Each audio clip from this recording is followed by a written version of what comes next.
Hello friend, स्वागत है आपका अभिषेक एकेडमी के यूट्यूब चैनल पर, जिसमें हम आगामी सीटेट जुलाई 2023 की प्रिपरेशन कर रहे हैं। और आज हम सीटेट 2022 में 3 जनवरी की शिफ्ट में पूछे गए ईबीएस के सभी प्रश्नों को रिवाइज करेंगे, कंटेंट प्लस पेडागोजी दोनों के साथ। आइए क्लास की शुरुआत करते हैं। निम्नलिखित में से कौन से जानवर का आगे का दांत पूरी जिंदगी बढ़ता रहता है? इसका सही जवाब हो जाता है ऑप्शन बी, गिलहरी। गिलहरी के सामने का दांत जीवन भर बढ़ते रहते हैं। दांतों को अधिक लंबा होने से रोकने हेतु उन्हें वस्तुओं को कुतरने रहना पड़ता है। बिल्लियों के दांत मांस को फाड़ने और काटने हेतु दांत नुकीले होते हैं। सांपों के नुकीले घुमावदार दांत होते हैं, परंतु वे अपने शिकार को चबाते नहीं हैं, वे हमेशा निगल लेते हैं। बाघ के नुकीले दांत उसे शिकार को दबोचने में मदद करते हैं।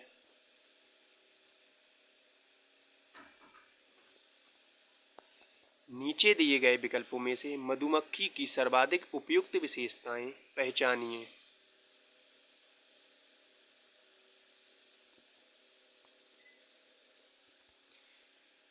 केवल रानी मक्खी ही अंडे देती है, ये सही हो जाता है। नर मक्खी की कार्यकर्ता के रूप में कोई विशेष भूमिका नहीं है, ये भी सही हो जाता है। सभी मादा मक्खी अंडे देती हैं, तो ये गलत हो जाता है। कार्यकर्ता मक्खी भोजन को खोजती है और उसे छत्ते में लेकर आती है, ये भी सही हो जाता है। तो हमारा करेक्ट ऑप्शन हो जाता है सी।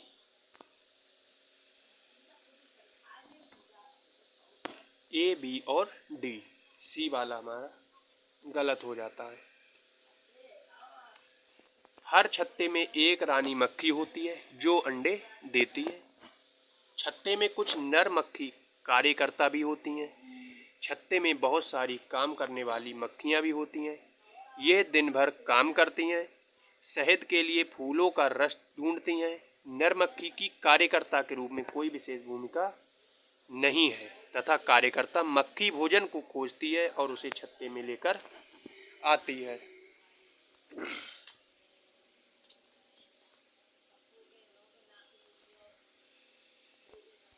वे व्यक्ति जो वनों में कम से कम 25 वर्षों से रह रहे हैं, उनका वन भूमि और उसमें होने वाली उपज पर अधिकार हो जाता है। ये एक्ट लिया गया है।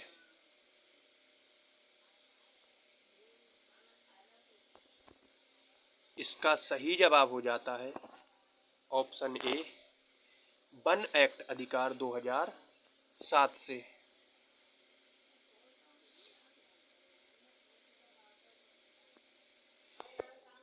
एक व्यक्ति जो वनों में कम से कम 25 वर्षों से रह रहा है, उसका वन भूमि और उसमें होने वाली उपज पर अधिकार हो जाता है। ये एक्ट वन एक्ट के अधिकार 2007 से लिया गया है। ये कानून आदिवासियों को जंगल पर उनका हक दिलाता है तथा उन्हें जंगल से हटाया ना जाए, इस कारण का नियम बताता है। भारतीय वन अधिनियम 1927 का मुख्य उद्देश्य वनोत्पाद की आवाजाही को नियंत्रित करना, उस पर शुल्क लगाना था। ये किसी क्षेत्र को आरक्षित वन, संपत्ति वन या ग्राम वन के रूप में घोषित करने के लिए अपनाई जाने वाली प्रक्रिया की व्याख्या भी करता है। राष्ट्रीय वन नीति 1988 का मुख्य उद्देश्य पर्यावरण का पारिस्थितिकी संतुलन की स्थिरता और रख रखाव सुनिश्चित करना है। झूम खेती है, इसका सही जवाब हो जाता है काट और दग्ध खेती।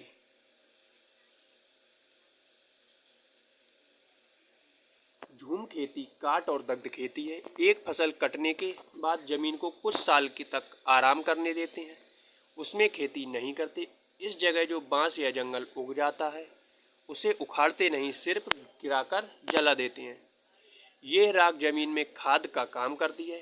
ये फसल पूर्णतः प्रकृति पर निर्भर होती है और उत्पादन बहुत कम हो पाता है। भारत के पूर्वोत्तर पहाड़ियों में आदिम जातियों द्वारा की जाने वाली फसल है।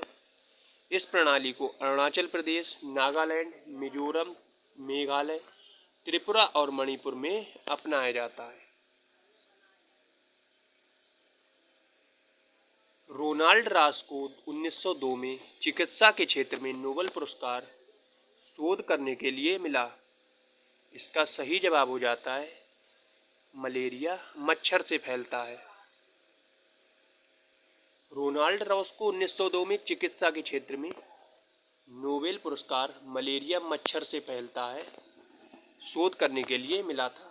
1905 में मरते हुए भी वे कह रहे थे, कुछ ढूंढ लूँगा, नया ढूंढ लूँगा। मलेरिया बुखार प्लाज्मोडियम बीवैक्स, प्लाज्मोडियम फॉल्सीफेरम नामक वायरस के कारण होता है। प्लाज्मोडियम एक प्रोटोजोआ संघ का प्राणी है। प्लाज्मोडियम की कुछ जातियों को मलेरिया परजीवी भी कहते हैं। सिंकोना पेड़ के किस भाग का उपयोग मलेरिया के उपचार के लिए किया जाता है? इसका सही जवाब हो जाता है ऑप्शन बी, छाल।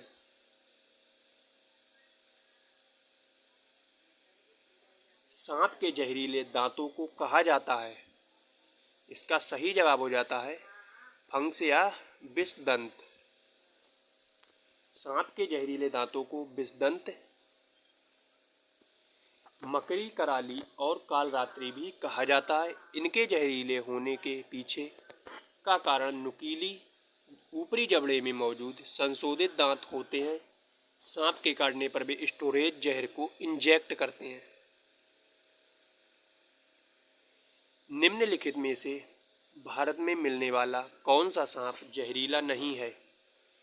इसका सही जवाब हो जाता है ऑप्शन सी, भारतीय सैल अजगर या पाइथन। भारत में भारतीय सैल अजगर सांप जहरीला नहीं है। हमारे देश में पाए जाने वाले सांपों में से केवल 4 तरह के सांप ही जहरीले होते हैं। ये हैं नाग, करैत, दुबैया और अफाई। सांप जब किसी को काटता है तो उसके 2 खोखले जहर वाले दांतों से उस व्यक्ति के शरीर में जहर चला जाता है। वर्मी कंपोस्टिंग एक विधि है जिसमें खाद उपयोग होता है। इसका सही जवाब हो जाता है ऑप्शन सी, केचुआ। वर्मी कंपोस्ट एक विधि है जिसमें खाद बनाने में केचुए का उपयोग होता है। इसे केचुआ खाद भी कहा जाता है। ये पोषण पदार्थों से भरपूर एक उत्तम जैव उर्वरक है। ये केचुआ तथा अन्य कीड़ों के द्वारा वनस्पतियों एवं भोजन के कचरे आदि को विघटित करके बनाई जाती है। वर्मी कंपोस्ट में बदबू नहीं होती है और मक्खी एवं मच्छर नहीं बढ़ते हैं तथा वातावरण प्रदूषित नहीं होता है। पश्मीना ऊन किस जानवर से मिलती है? इसका सही जवाब हो जाता है ऑप्शन सी, बकरी। पश्मीना ऊन पहाड़ी बकरियों की एक खास नस्ल से जो लगभग 5000 मीटर की ऊंचाई पर रह सकती हैं। यहाँ सर्दियों में तापमान 0 डिग्री सेंटीग्रेड से भी बहुत कम -40 डिग्री सेंटीग्रेड तक चला जाता है। माना जाता है कि पश्मीना साल में 6 स्वेटरों के बराबर गर्मी होती है। इतनी गर्म और मोटी बिल्कुल नहीं। इसे लद्दाख पश्मीना या कश्मीरी के नाम से भी जाना जाता है। अधूरे जल जीवाश्मी ईंधन से फैलती है। इसका सही जवाब हो जाता है CO, कार्बन मोनोऑक्साइड से। कार्बन मोनोऑक्साइड ये एक रंगहीन गंधहीन गैस है जो पेट्रोल, डीजल और लकड़ी सहित कार्बन आधारित ईंधन के भरपूर जलने से पैदा होती है। ये सिगरेट जैसे प्राकृतिक और सिंथेटिक उत्पादों के दहन से भी उत्पन्न होता है। ये हमारे रक्त में प्रवेश करने वाले ऑक्सीजन की मात्रा को कम करता है। ये हमारी सजगता को धीमा कर सकता है, हमें भ्रमित और नींद में डाल सकता है। पौधों में पानी देने के लिए प्रयुक्त तकनीक, जिसमें संकीर्ण नालियों से पानी सीधा पौधों के आधार में दिया जाता है, कहलाती है। इसका सही जवाब हो जाता है ऑप्शन डी, ड्रिप सिंचाई। निम्न पौधों में से कौन सा पौधा कीटों को जाल में फंसाकर खा जाता है? इसका सही जवाब हो जाता है ऑप्शन डी, घटपर्णी का पौधा या पिक्चर प्लांट।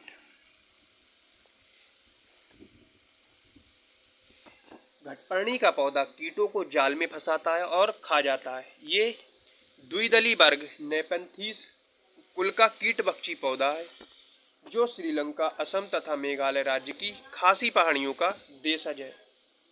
मुख्यतः ये पौधे शाक होते हैं और दलदली या अधिक नम जगह में उगते हैं। पौधों तंतुओं के सहारे ऊपर चढ़ते हैं। ये तंतु पत्तियों की मध्य सिरा की विशेष वृद्धि के फलस्वरूप बनते हैं। वर्षा के पानी को भविष्य में उपयोग करने के लिए संचित करना कहलाता है। इसका सही जवाब हो जाता है ऑप्शन डी, वर्षा के पानी का संचयन। निम्नलिखित में से कौन से रोग मच्छरों के द्वारा फैलते हैं? इसका सही जवाब हो जाता है मलेरिया, डेंगू और चिकनगुनिया। ऑप्शन सी, ए, सी और डी।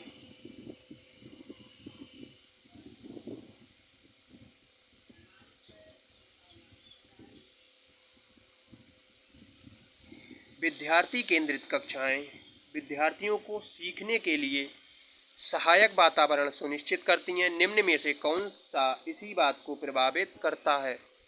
इसका सही जवाब हो जाता है ऑप्शन सी,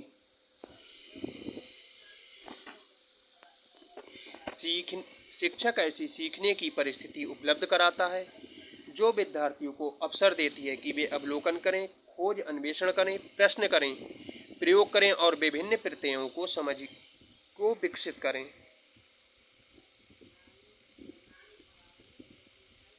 कक्षा 5 के अध्याय दीवार के उस पार में एक शिक्षक आरिफ अपने छात्रों से जो खेल को वो खेलते हैं उनके अनुभव साझा करने को कहते हैं। निम्न में से कौन सा प्रयास उसको सबसे ज़्यादा स्पष्ट करेगा? इसका सही जवाब हो जाता है ऑप्शन सी, कुछ मुद्दों की समझ का विकास, जैसे कि लड़के व लड़कियों के लिए एक जैसे खेल, सभी के लिए समान अवसर तथा टीम भावना।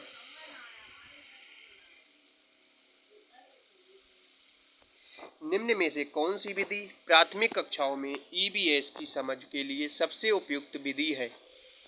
इसका सही जवाब हो जाता है ऑप्शन सी, जांच आधारित शिक्षण विधि। जांच आधारित शिक्षण विधि प्राथमिक कक्षाओं में ईवीएस की समझ के लिए सबसे उपयुक्त है, जिसमें पूछताछ आधारित शिक्षा के रूप में भी जाना जाता है। पूछताछ आधारित शिक्षा अक्सर व्याख्या के बजाय एक सुविधाकर्ता द्वारा सहायता प्रदान की जाती है। पूछताछ आधारित शिक्षा में समस्या आधारित शिक्षा शामिल है। पूछताछ आधारित निर्देश मुख्य रूप से सोच और समस्या समाधान कौशल के विकास और अभ्यास में बहुत निकटता से संबंधित है। ईवीएस के शिक्षण में क्षेत्रीय भ्रमण महत्वपूर्ण है। निम्न में से कौन सा विकल्प इस प्रकार के भ्रमण के लिए सही है? इसका सही जवाब हो जाता है ऑप्शन ए, प्रतिपुष्टि पूर्व योजना तथा प्रतिपुष्टि क्रियाकलाप के साथ स्कूल के नजदीक किसी स्थान पर जाना।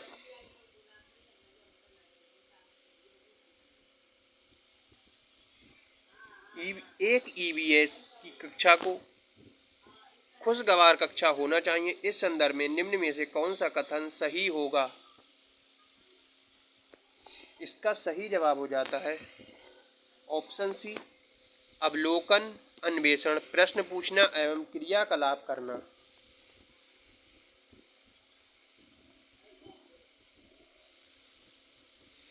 बच्चों में विश्लेषणात्मक विचार विकसित करने के लिए वंश वृक्ष एक उपकरण है।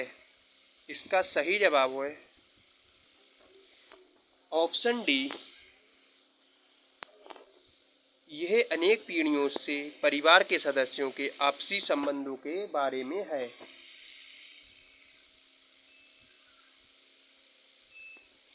ईवीएस में आकलन का संकेतक है। इसका सही जवाब हो जाता है ऑप्शन ए, चर्चा करना।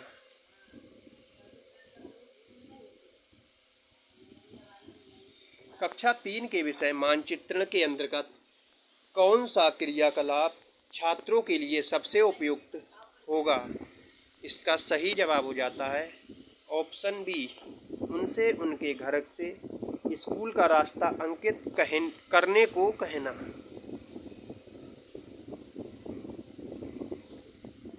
एक शिक्षक को कक्षा 1 के विद्यार्थियों को पशु का उपथीम पढ़ाना है। निम्न में से कौन सी युक्ति इस विषय को विद्यार्थियों तक संपादित करने के लिए सबसे उपयुक्त है? इसका सही जवाब हो जाता है ऑप्शन सी, विद्यार्थियों को चिड़ियाघर के भ्रमण पर ले जाकर प्रत्यक्ष अनुभव देना।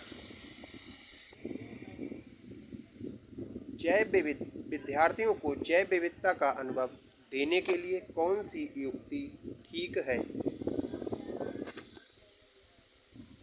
इसका सही जवाब हो जाता है ऑप्शन सी, पक्षी अभयारण्य में अवलोकन के लिए ले जाना।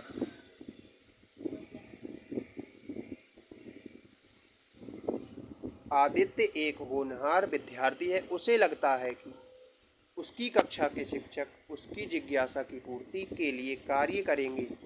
उसके शिक्षक की किस प्रकार हस्तक्षेप करने की आवश्यकता है? इसका सही जवाब हो जाता है ऑप्शन डी, उसके लिए कुछ विशिष्ट शिक्षण सामग्री का प्रयोग करना। इनमें से क्या पर्यावरण अध्ययन का भाग है? इसका सही जवाब हो जाता है ऑप्शन ए, विज्ञान, सामाजिक विज्ञान, पर्यावरण शिक्षा से संबंधित मुद्दे और सरोकार।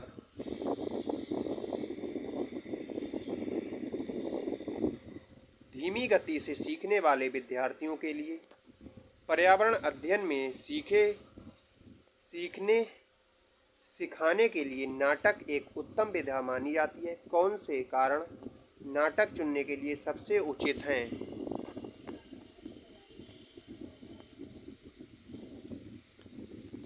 इसका सही जवाब हो जाता है पारंपरिक नाटकीय विधाएं बालक के लिए विषय वस्तु से जोड़ने में सरल हैं। ये सही हो जाता है। पारस्परिक क्रिया के नाटक उनकी स्मृति में अधिक समय तक रहते हैं। ये भी सही हो जाता है। तो इसका मतलब ए और बी दोनों, यानी कि हमारा ऑप्शन ए इज राइट।